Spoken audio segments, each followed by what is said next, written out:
कहानी की स्टार्टिंग एक जले हुए घर से होती है जिसमें हिम नाम का एक आदमी एक चमकदार पत्थर के साथ कुछ कर रहा होता है। दरअसल वो एक चमकीले पत्थर को एक खास जगह पर रख रहा होता है और उसके ऐसा करते ही हम देखते हैं कि जला हुआ वो घर ठीक होने लग जाता है। घर के कमरे में काली राख से एक लड़की भी बन जाती है जिसका नाम मदर होता है और हिम एक्चुअली उसी का पति है। हिम पोइट है और लेखक भी है। एक नई कहानी पर काम कर रहा है वो, जो कहानी वो पाता है जैसे कि पूरा होना ही नहीं चाहती, पर मदर उसे विश्वास दिलाती है कि वो कहानी को पूरा कर लेगा और उसके बाद मदर काम पर लग जाती है। इनका घर बहुत सुंदर जगह पर था और मदर इसे और भी सुंदर बना रही थी। वो घर की मरम्मत में जुटी हुई थी। मदर को अक्सर घर की दीवारों के पीछे से मानो दिल धड़कने की आवाज आती, पर जिसे वो समझने से कतराती थी। इसी शाम मदर के घर एक आदमी आता है। वो खुद को एक डॉक्टर बता रहा था। वो इनसे आज की रात इनके घर रुकने की इजाजत मांगता है।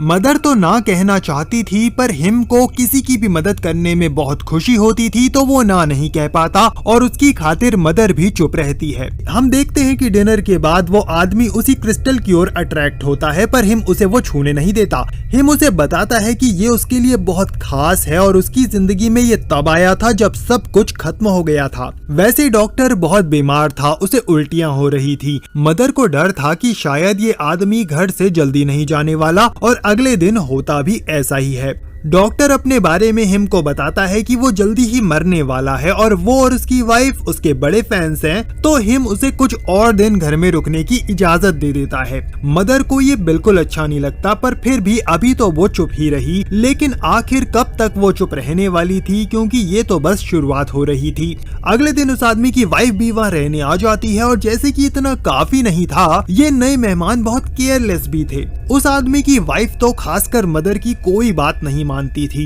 इन लोगों ने जल्दी ही हिम का कीमती क्रिस्टल भी तोड़ डाला, जिससे हिम को बहुत दुख हुआ, पर फिर भी हिम ने इनसे कुछ नहीं कहा। लेकिन क्रिस्टल टूटने से मदर का सब्र जवाब देने लगा था। वो डॉक्टर की वाइफ से अपने घर से चले जाने को अब कहती है, पर वो मदर की बात अनसुना करके दरवाजा बंद कर लेती है। मदर के घर की शांति में अब दरार आ चुकी थी। अगली सुबह डॉक्टर के दो बेटे भी अचानक से मदर के घर आ जाते हैं और वहाँ आकर वो झगड़ा करने लगते हैं। झगड़े का मुद्दा ये था कि डॉक्टर का बड़ा बेटा डॉक्टर की प्रॉपर्टी के बंटवारे में मिले हिस्से से खुश नहीं था।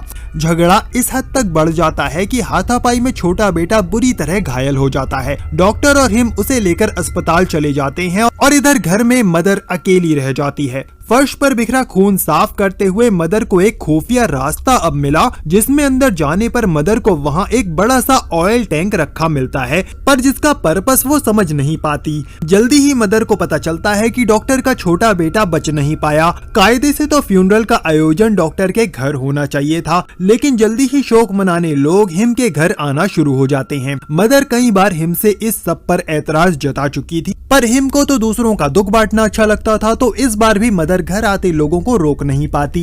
लेकिन घर आए हुए ये लोग घर की चीजों को छेड़ना शुरू कर देते हैं और जब इनकी वजह से किचन सिंक भी टूट जाता है तो गुस्से में मदर अब इनको घर से भगा ही देती है। मदर और हिम के बीच अब तकरार भी होती है, पर ये दोनों एक दूसरे के बिना नहीं रह पाते थे, तो मदर ज्यादा समय तक हिम से रूठी नहीं रह पाती। अगली सुबह मदर हिम को बताती है कि वो प्रेग्नेंट है, वो जल्दी ही माँ बनने वाली है। ये बात सुनकर हिम को अपनी कहानी को पूरा करने के लिए एक अच्छा आइडिया मिल जाता है। हिम अब लिखना शुरू कर देता है। कुछ ही हफ्तों में उसकी कहानी पूरी हो जाती है। जल्दी ही बुक भी पब्लिश हो जाती है। लोगों को हिम की कहानी क्या कहूँ इतनी पसंद आई थी कि हिम के फैंस की बड़ी भीड़ मदर के घर पर आना शुरू हो जाती है।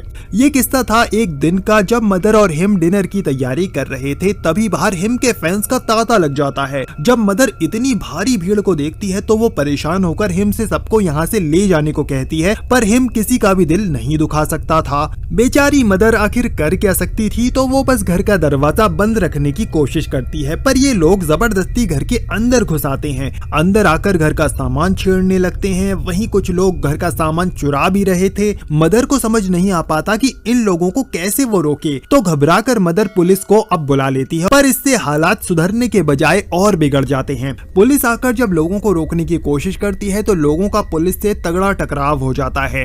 हिम की पब्लिशर भी अब बंदूक लेकर वहां आ जाती है और अब तक जो झगड़ा था अब वो कत्लेआम का रूप इख्तियार कर लेता है। मदर के सहने की अब हद हो चुकी थी। मदर को इतना स्ट्रेस होता है कि उसे लेबर पेन शुरू हो जाता है। मदर को क्योंकि बच्चा होने वाला था तो हिम उसे स्टडी रूम में ले आया, जहां वो अब एक बच्चे को जन्म देती है। हिम को अपने बच्चे को देखकर अब फिर से एक आइडिया आता है। वो सोचता है कि घर में अभी भी लोग हैं और घर में जो कांड हुआ है उसके बाद वो बौखलाए हुए हैं, लेकिन अगर वो बच्चे को देखेंगे तो शायद उन्हें अच्छा लगेगा। लेकिन मदर हिम को अपने नन्हे बच्चे को बाहर नहीं ले जाने देती। वो अपने बच्चे को सीने से लगाए वहीं पर सो जाती है, लेकिन मदर के गहरी नींद में जाते ही हिम बच्चे को लोगों के पास ले ही जाता है। लोग खुश तो हो जाते हैं, लेकिन अपनी खुशी वो संभाल नहीं पाते और उनकी बढ़ती खुशी एक वहशी रूप लेने लगती है। इधर अब मदर की नींद खुलती है। जब वो बच्चे को अपनी गोद में नहीं देखती तो वो भी बाहर चली आती है और बाहर आकर वो ऐसा नजारा देखती है जो किसी भी माँ के लिए बहुत भयानक होगा। लोग मदर के बच्चे को बुरी तरह एक से दूसरे हाथ में पास दे रहे थे।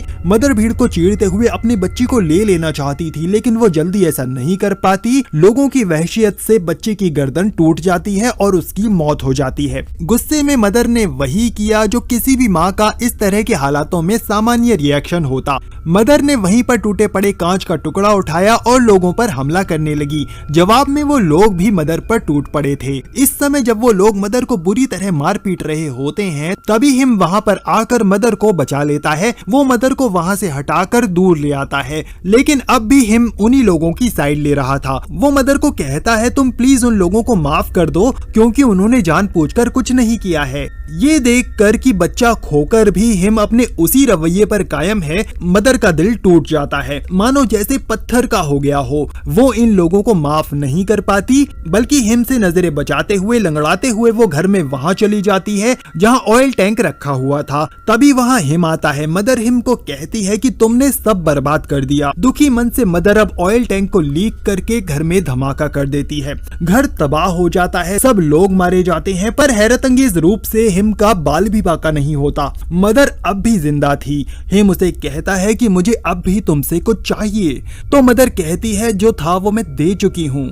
तो हिम कहता है थोड़ा प्यार और दे दो। मदर हाँ कह देती है। इस पर हिम अब मदर का सीना चीरकर उसका दिल निकाल लेता है और हम देखते हैं कि उसमें वही क्रिस्टल निकलता है जिसे जब हिम घर में तय जगह रखता है तो दोबारा से घर में सब ठीक हो जाता है। मदर भी नॉर्मल होकर लौट आती है। कहानी एक बार फिर से शुरू हो जाती है। फ्रेंड्स, मदर मूवी की कहानी में सृष्टि का स्वरूप दिखाया गया है जो मेनली बाइबल से लिया गया है। मदर का वो घर दरअसल हमारी पृथ्वी को रिप्रेजेंट करता है। मदर की कहानी में घर में जो भीड़ आती चली जाती है वो बढ़ती इंसानी आबादी का प्रतीक है और लोगों में बढ़ते झगड़े ये इंसान की जिंदगी को रेफर करते हैं। हिम का कैरेक्टर जाहिर है गॉड को दर्शाता है जो कि बहुत दयालु है, गलतियों को माफ करता है और दूसरों को हर तरह से खुशी देने में ही लगा रहता है। वहीं दूसरी ओर कहानी में मदर का जो कैरेक्टर है आप समझ ही गए होंगे कि वो हमारी मदर नेचर को रेफर करता है। मदर नेचर ऐसी है जो घर को यानी अर्थ को संभालना चाहती है हर हाल में। मदर नेचर के पास यूं तो सब कुछ विनाश कर देने की भी ताकत होती है फ्रेंड्स, पर वो विनाश करना नहीं चाहती। इनफैक्ट जैसे मूवी में दिखा कि मदर को घर में रखे ऑयल टैंक का पता नहीं था, इसी तरह हमारी मदर नेचर को भी ज्यादातर वक्त अपनी विनाशकारी ताकत याद ही नहीं होती। पर जैसे मदर मूवी की कहानी में भी मेंशन है कि डॉक्टर के दोनों बेटे आपस में लड़े तो मदर को ऑयल टैंक मिल गया था। इसी तरह पृथ्वी पर रहते हुए जब हम इंसान कुछ ज्यादा ही एक दूसरे से लड़ने झगड़ने लग जाते हैं ना, तो पृथ्वी को बचाने के लिए मदर नेचर को भी अपनी विनाशकारी ताकत याद आना शुरू हो जाती है। मदर नेचर हमारी थोड़ी बहुत मनमानी तो सह सकती है फ्रेंड्स, लेकिन अगर लगातार मनमानी और घर के नियम टूटना ये सब अगर लगातार होता ही रहे तो आखिरकार सिचुएशन वो आती है कि मदर नेचर के पास सब कुछ डिस्ट्रॉय कर देने के अलावा कोई चारा नहीं रह जाता। मदर मूवी की कहानी बताती है कि दुनियादारी में बहता इंसान मदर नेचर के साथ बहुत बुरा करता चला जाता है। देखो भाई लोग, इंसान ऐसा करता तो है, ये तो समझ आ ही रहा है, पर ऐसा वो आखिर करता क्यों है? आपने कभी सोचा क्या इस बारे में? इस सवाल का सटीक जवाब ना तो विज्ञान दे सकता है